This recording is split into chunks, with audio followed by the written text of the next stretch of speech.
Brews and News this week. Lots of news to get to. First one I want to touch on is usually a Brews and Review segment, but we're going to put in the news this week. Gilberto Zurdo Ramirez fought Sullivan Barrera. Good fight at 175. Gilberto won it in the fourth round by knockout. James, why don't you break that one down for us a little bit? More than I did.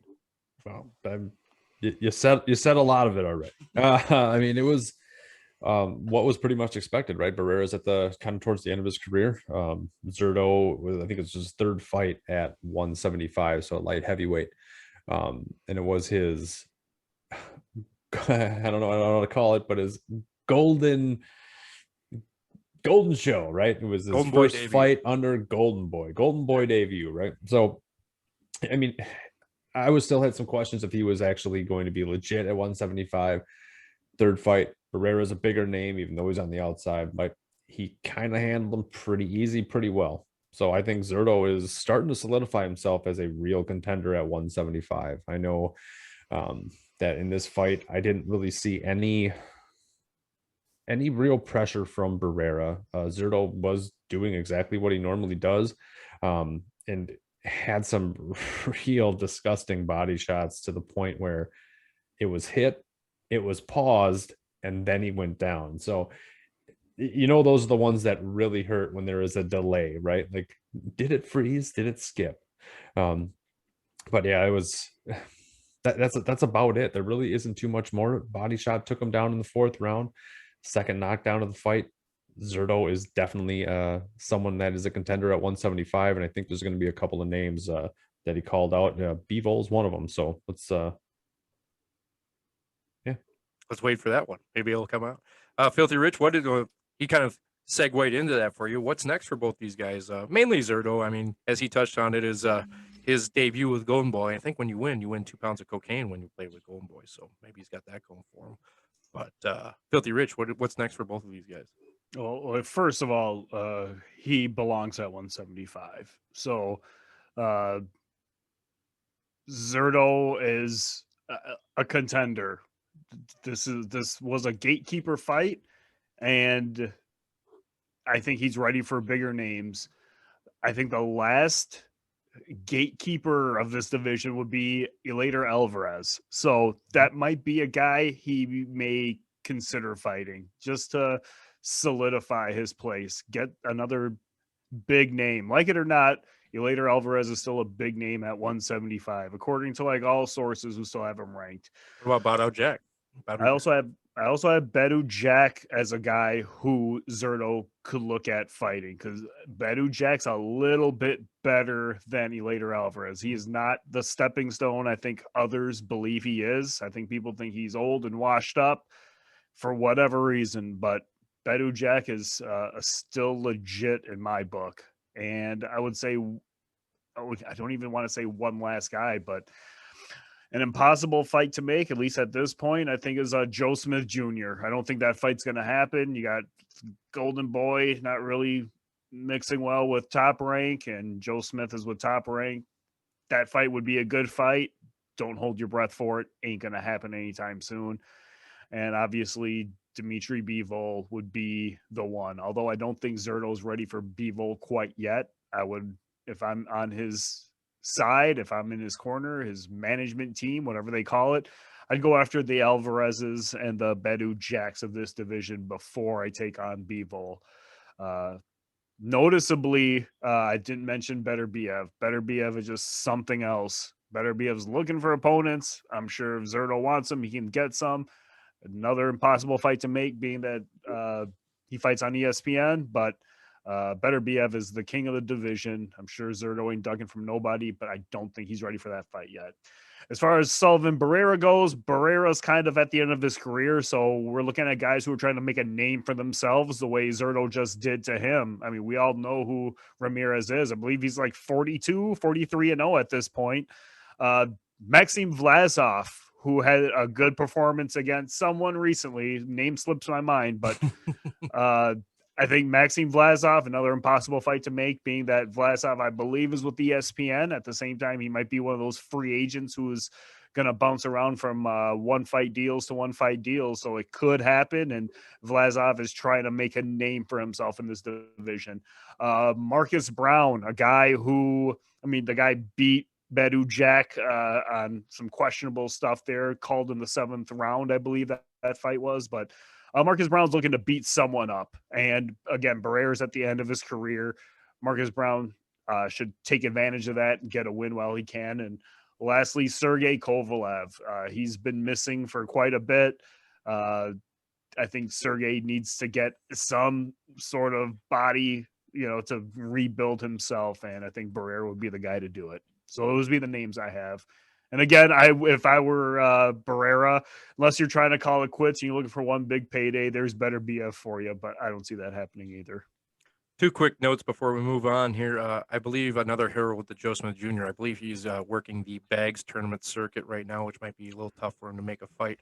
And then the other thing I want to ask you guys, no joke on that, it was an inside joke. I thought you guys got that one. Apparently not. Apparently, okay. And then you guys, you had Gilberto Ramiro's at, wow, I can talk. You had Zurdo at 4, James, and Richie, you had him at 8 in our recent ones for our light heavyweight. Do you guys move him up at all after this fight or not? Rich? I would. He was at 8 because he hadn't really proven himself at this division yet. Now that he's beaten a gatekeeper, I think he's better than 8. I don't know if he's 4, but he's definitely better than 8. James, you think you got him right where you want him, right behind better be Beeble and Joe Smith? Stick him. Stick him there. Yes. All I think he's right. I think he's right where he needs to be. Don't move on my list. All right, you got it perfect then, apparently, because I had him at 4 too, so I agree. All right, let's move on to the next bit of news here. Wilder's manager Shelly Finkel says he's ready to reclaim the title from Fury, and they have said it on ESPN all day today that the fight is going to be October 9th. I just wanted to throw it to you guys here. Question: is that enough time to recover from COVID? I hear that Fury is really having some bad symptoms with it, and does that affect the fight at all? I know it's backed up. James, we'll start with you. I don't know, man. I'm seeing stuff all over the place. You're saying some stuff that he's dying. I'm seeing pictures of people posting stuff up saying, "Oh, hey, thanks for taking a picture with me." And on ESPN rewards, like, "Oh, thanks for the picture," and all this sort of stuff. So I don't think it's going to be an effect. I think it's just a bummer that it's 3 months later or 2.5 months later that we got to wait to watch this. It should have been 2 weeks.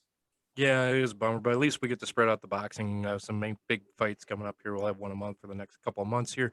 Filthy Rich, do you think that changes the fight at all, having it this close to recovering from COVID?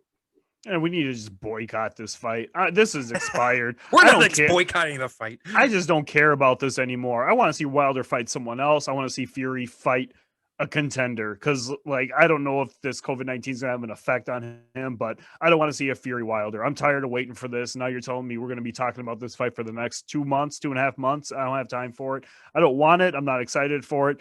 Let Wilder fight Ortiz or Ruiz or someone else on the PBC, and let Fury fight someone just so we know that he is healthy. Not Joshua, just someone. just get a rematch with whatever his name is that cut him open and almost won. But I just want to see if Fury can box again. Don't put him with Wilder. I'm tired of waiting for this. I don't care about this fight anymore. I'm on to the next one. There's a lot of built-in excuses for this one. But speaking of good fights, though, that are coming up that I can't wait for, Pacquiao and Spence is coming up next month, August. What's the date on that, James? August 21st. August 21st. The Pac-Man versus Spence. And Pacquiao made some news this week, not really smack talking. He came out and said that Errol Spence is better than Mayweather. Maybe throwing a little shot at Mayweather there. I agree that Spence is better than at least Crawford, but we'll talk about that later. What do you think about Pacquiao giving his opponent props like this? Is this a thing to say if I beat Spence, it shows that I would have beat Mayweather, or is it just blowing hot air? James, we'll start with you. I don't know, man. For me, that was just out of left field, right? Out of right field, whatever the quote is, right? It's a big statement to make for someone that a lot of people say is one of the greatest boxers of our era, possibly of all time, right? In Mayweather. However, it is coming from Pacquiao, who I would say is also in the same boat of our era for sure, very possibly top 10 of all time. if you're saying he's better than Spence, or that Spence saying is Spence is better, better than yeah, Spence is better. That's a tough pill for me to swallow. I mean, Spence does have a decent resume. If he beats Pacquiao, that's definitely going to be big in terms of solidifying that statement. However, Spence got a long way to go if it's to make that hold true in my book. However, you could probably make a case, which Rich will probably do at the weight class. That he's better at this weight class than Mayweather. But I think I'll let him touch on that if he wants to. But yeah, I think it's a pretty crazy statement by Pacquiao, and maybe a little too early in the career for old Spence. But Well, I knew you probably wouldn't take that because that means that he's better than Crawford. But the actual quote is, actually, Errol doesn't need any advice from Mayweather because I believe that Errol is better than Mayweather. I think he would teach Mayweather how to fight toe to toe. Filthy Rich, when you hear that quote, do you agree with him? Do you think Pacquiao? Where did this come from for you? I mean, it was a shock to me and James too. Is that a shock to you? Yeah, I don't know what we were gonna get from this. I think this is just to sell pay-per-view buys and have at it. That's kind of your job, is to market and promote this fight to fatten your pockets. Is Errol really better than Floyd? Uh, Different we weight don't. classes for the We most don't. part, though, right? We don't know if Errol's better than Floyd. I don't know that. Today, I would say, if Errol's career was over after this fight, and we'll even say he gets the victory, no, there's no definitive proof that Errol is better than Floyd Mayweather. You take Errol at what, 30 years old right now, take Floyd when he was 30 years old. I don't even know if he was at 147 at the time. He probably was. Maybe that's the comparison he's trying to make to when both guys were 30 years old, where they are in their careers. I don't know. I have no idea. I guess to sum up everything, if you were to ask me if I think Errol is better than Floyd, I got to go no. Yeah, I would probably go no too. They're two different styles of fighter too. I mean, Spence isn't as big of a defensive fighter. Like Mayweather's the best defensive fighter, probably top 3 defensive fighter of all time. I mean, it is what it is. So I don't know. It's a weird thing to go. I think you're right. It's about selling tickets. That's what it's about. And Drink to that. you don't. Yeah, I'll drink to that. Copyright Filthy Rich. But you don't need to sell tickets because Judge is going to pay for that for all of us. So we got that going for us, which is nice.